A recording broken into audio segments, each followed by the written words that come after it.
Welcome back नाज़रीन। कौन किससे मिलने गया, किसने अपने आप को कैसे सेल करने की कोशिश की। अब तो 4 नाम भी हमारे मौजूद मेहमान जनाब फैसल बाडा साहब ने दे दिए हैं। मियाँ जावेद लतीफ़ साहब ने कहा उनमें से एक नाम ठीक है, 3 नामों से वो इख्तलाफ करते हैं। लेकिन आपने ये बात तो आधी मान ली कि मुलाकात हुई है। इनमें से जो मुलाकात करने गए थे एक शख्स ठीक है। ये बताइए मुलाकात हुई किससे थी मियाँ जावेद लतीफ़ साहब? अच्छा, मैं यही तो बात कहना चाह रहा हूँ काशिफ वासी साहब। मैं ये कहता हूँ कि DGISPR के स्टेटमेंट के बाद मैं तो यकीन कर रहा हूँ उस वक्त तक जब तक मुझे कोई नया सबूत मिलना यानी जाए। इनमें से एक शख्स किसी से मिलने गया है, लेकिन वो DGISPR साहब की स्टेटमेंट के बाद वो हाजिर सर्वस फौजी नहीं हो सकता, आप ये कह रहे हैं? मैं क्लियर हो गया उस वक्त तक जब तक मुझे तो फिर कोई सबूत ना आपका मिल जवाब जाए ये होना चाहिए मियां साहब के साडी पार्टी जो कोई नहीं गया, हमारी पार्टी ने भी फैसला किया हुआ मुलाकात नहीं होगी। उन्होंने भी फैसला सुना दिया कि मुलाकात करने कोई नहीं आता और हम सियासत नहीं करते। लेकिन आप आधी बात मान लेते हैं। गेट नंबर 4 से लेकर गेट नंबर 8 तक एक इनकी सेकंड कतार खड़ी हुई है। ये मत कहें हम बात नहीं करेंगे। लेटने को तैयार हैं, उलटने को तैयार हैं, सब कुछ करने को तैयार है। इख्तिदार ही मियां साहब क्या मुलाकातें हो रही हैं? नहीं, मैं कह रहा हूँ इनकी बात अगर आप कर रहे हैं कि जी हम कोई आपका बयान नहीं होना चाहिए। मैं पूछूंगा गेट नंबर 4 कौन सा आप कहेंगे? पुलिस लाइन वाला बड़ा फेमस है ना गेट नंबर 4। यही गल होनी है आखिर। जी मियां साहब, मैं फैसल साहब की इजाज़त से मैं आपको ये गुजारिश करने लगा हूँ कि मैं तो पहली बात ये कर रहा हूँ कि ये मुमकिन नहीं है जो बात फवाद कर रहे हैं या जो 4 नाम ले रहे हैं।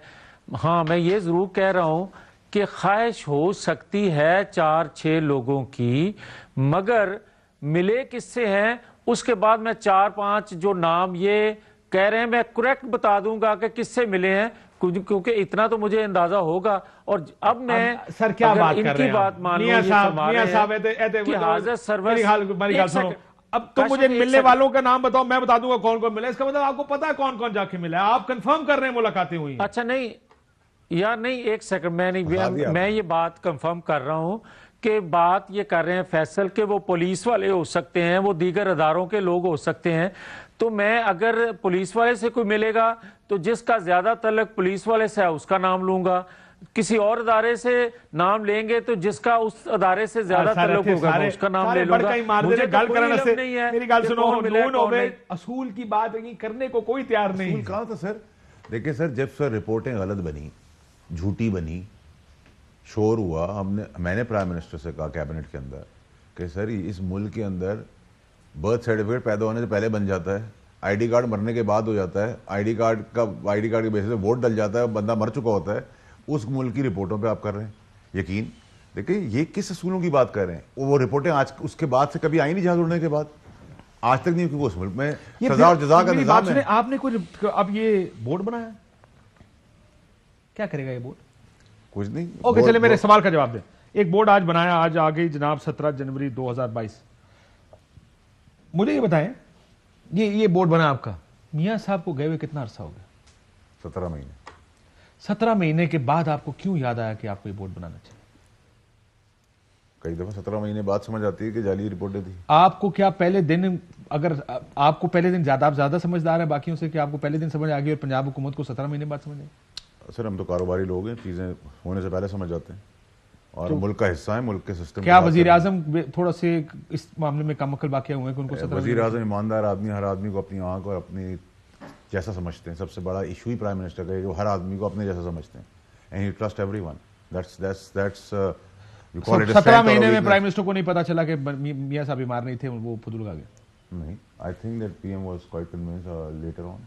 और 2-3 महीने के बाद से उन्होंने कहना शुरू कर दिया था, जब मैंने नवाज शरीफ को ऐसे होते जाते देखा। याद है आपको वो बयान? 2 महीने बाद आया था या महीने के अंदर अंदर आ गया था? जब ने देखा इस तरह जा रहे हैं, अगले दिन या 2-3 4-5 दिन के बाद जब हुआ, तो उस वक्त से लेकर 17 महीने तक इंतजार किस बात का कर रहे हैं? I'm not running the system.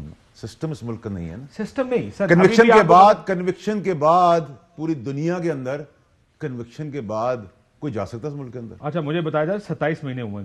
ठीक है, चले 17 नहीं 27, सॉरी। कन्विक्शन के बाद, सजा होने के बाद पूरा पाकिस्तान एक नामवर चोर, डाकू, लुटेरे, बेईमान को की हमदर्दी करता है। उसमें हम भी शामिल हैं, हमारी गवर्नमेंट के भी कुछ लोग शामिल हैं, बड़े दौड़ दौड़ से आए थे, रोए नहीं थे वो भी, उनकी भी बापता जागी थी, ममता जागी थी, ये तो उनसे पूछना पड़ेगा। लेकिन और कुछ जो थे वो देख रहे थे कि हवा का रुख किस तरफ जा रहा है, कुछ ने अपने कमेंट रिजर्व कर दिए थे, लेकिन दो लोग ही थे जो चीखे थे उस वक्त, शोर मचाया था, जो सिस्टम को जानते थे। मैं था, फवाद था, और उस वक्त भी शोर किया था, मरियम के ऊपर भी किया था। हमने कहा था हम कानून करेंगे कुछ। लेकिन आप किसी और तरफ चलेंगे ना। मसला ये कि बापता और ममता जिनकी भी जागी, आप लोगों को पता नहीं था, मियां साहब आप सारों को बेवकूफ बना के। लेकिन ये अब आप क्या जानना चाह रहे हैं कि वो गलत रिपोर्टें किसने बनाई? ये बोर्ड बताएगा आपको? नहीं, हम ये बताना चाह रहे हैं और हम ये चाहते हैं कि इस मुल्क के अंदर जब एक आदमी नहीं, वो तो बड़े क्लियरली उन्होंने अनाउंस कर दिया ना। मुस्लिम लीग तो कहती है कि जनाब अब सेहत का तो मसला ही नहीं। मरियम नवाज शरीफ जब खुद कहती हैं कि सेहत का मसला नहीं है, इंसाफ की गारंटी दें, वापस आ जाएंगे। इंसाफ की गारंटी यही है कि आपको रिलीज कर दें और आपको क्लियर कर दें, कन्विक्शंस खत्म कर दें और आपको नहीं। लेकिन ये सारी एक्सरसाइज क्यों कर रहे हैं? प्राइम मिनिस्टरशिप के ऊपर मैं तो आपसे ये जानना चाह रहा हूं हजरत, ये सारी एक्सरसाइज क्यों हो रही है? सर इस एक्सरसाइज के अंदर पता चलेगा ना, क्या पंजाब के अंदर जिन्होंने ये रिपोर्टें बनाई थी, तो आप ये देखेंगे कि रिपोर्ट गलत किसने बनाई? ऑफ कोर्स देखेंगे, सजा देंगे। ये इसके टीआरएस में शामिल है? होगा, अंडरस्टूड है। नहीं शामिल है बॉस। नहीं नहीं नहीं, तो निकाले, मैं इनको बताता हूं। ये जो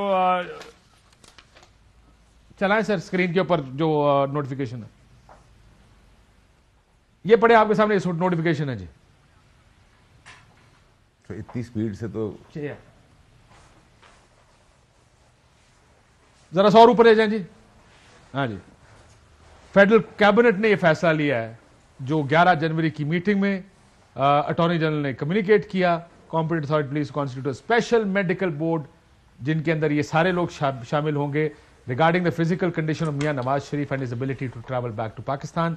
ये बोर्ड के मेंबरान हैं। हाँ। इसमें कहीं ये नहीं लिखा कि ये देखा जाएगा कि मियां साहब पाकिस्तान से बाहर कैसे गए, वो रिपोर्टें किसने बनाई, वो रिपोर्ट गलत थी तो कौन था जो गलत रिपोर्टें बना रहा था, किससे किसने डील की थी, इसमें कुछ नहीं होगा। इसमें ये भी नहीं लिखा हुआ, इसमें और भी बहुत कुछ नहीं लिखा हुआ। मसलन बहुत सारी चीजें नहीं लिखी हुई इसके तो अंदर। इसके अंदर हाल नहीं लिखा, ठीक है। इस पे ये भी नहीं लिखा हुआ कि नवाज शरीफ पाकिस्तान इंडिया के मैच का रिजल्ट क्या आया था वो भी नहीं लिखा।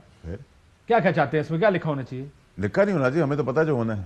क्या होना है आप देखेंगे, क्योंकि देखिए ना सर, जो जिस नर्सरी में आपने एक आदमी को जूनियर पोस्ट में भर्ती किया था, वो एक पोजीशन पर आ गया, उसको सारी सिस्टम का पता। अब तहरीके इंसाफ की हुकूमत आने के बाद वो फरिश्ता तो नहीं हो जाएगा, ठीक है। सो आप कह रहे सिस्टम अब्यूज हो रहा है, बेजली, सिवियरली, बैडली, बिल्कुल अब्यूज हुआ है। लेकिन बीमार नहीं थे ना वो? ऑफ कोर्स नहीं थे।